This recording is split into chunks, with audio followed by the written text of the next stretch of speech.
ചിലരങ്ങനെയാണ്, ഒരു മെഴുകുതിരി പോലെ ഉരുകി ഉരുകി ഉരുകി അത് മറ്റുള്ളവർക്ക് വെട്ടം പകരുന്നു. ഓരോ വെളിച്ചം പകരുകൾക്ക് മുന്നിലും അത്തരത്തിലുള്ള ത്യാഗത്തിൻ്റെ, വേദനയുടെ, ദുഃഖങ്ങളുടെ എല്ലാം കഥകളുണ്ടാവും.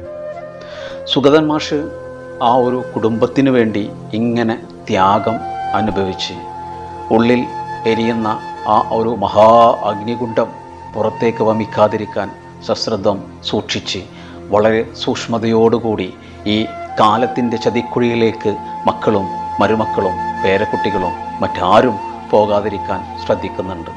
കാരണം മാഷിൻ്റെ ഉള്ളിൽ നേറുന്ന ആ വലിയ ഒരു വേദന അകത്ത് കിടക്കുന്നുണ്ട്. എന്തൊക്കെ പറഞ്ഞാലും അത് മകനായിരുന്നു, തൻ്റെ മൂത്ത മകൻ. അവൻ്റെ ആ ഒരു പോക്ക്, അവൻ്റെ ആ ജീവിതത്തിൽ നിന്നുമുള്ള ആ ഒരു യാത്ര, അത് മാഷിന് താങ്ങാനാവുന്നതിനും അപ്പുറത്തുള്ള വേദനയാണ്. ആ വേദനയെ അതിജീവിക്കാനും കൂടെയാണ് മാഷ് ഇത്തരത്തിൽ കർക്കശക്കാരനും ജീവിതത്തിൻ്റെയും ചുറ്റുമുള്ളവരെയും മറ്റു മനുഷ്യരെയും അങ്ങനെ അതിപ്രസരത്തോടുകൂടി സ്നേഹിക്കുകയും ചെയ്യുന്നത്. അതെ, ചോരച്ചോപ്പുള്ള സൂര്യകാന്തി രാജീവ് ശിവശങ്കർ ഈ സ്നേഹത്തിൻ്റെ ഈ ഒരു വലിയ പാതയാണ് തുറന്നിടുന്നത്.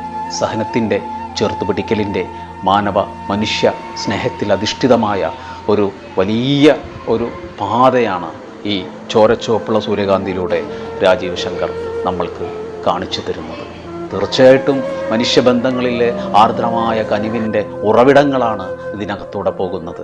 കാരണം പ്രണയമെന്ന ആ ഒരു വിശാല ലോകത്ത് മറ്റൊന്നും കാണാതെ അന്ധരായി പോകുന്നവർക്ക് അപ്പുറത്തും ഇപ്പുറത്തും വേദനിക്കുന്ന ചിലരൊക്കെ ഉണ്ട് എന്നുള്ള ചിലരുടെ ഷാഢ്യങ്ങൾ മറ്റു ചിലരുടെ വേദനയായിട്ട് മാറുമ്പോൾ നാം ഈ ചോരച്ചുവപ്പുള്ള സൂര്യകാന്തിയിലേക്ക് മടങ്ങുന്നു.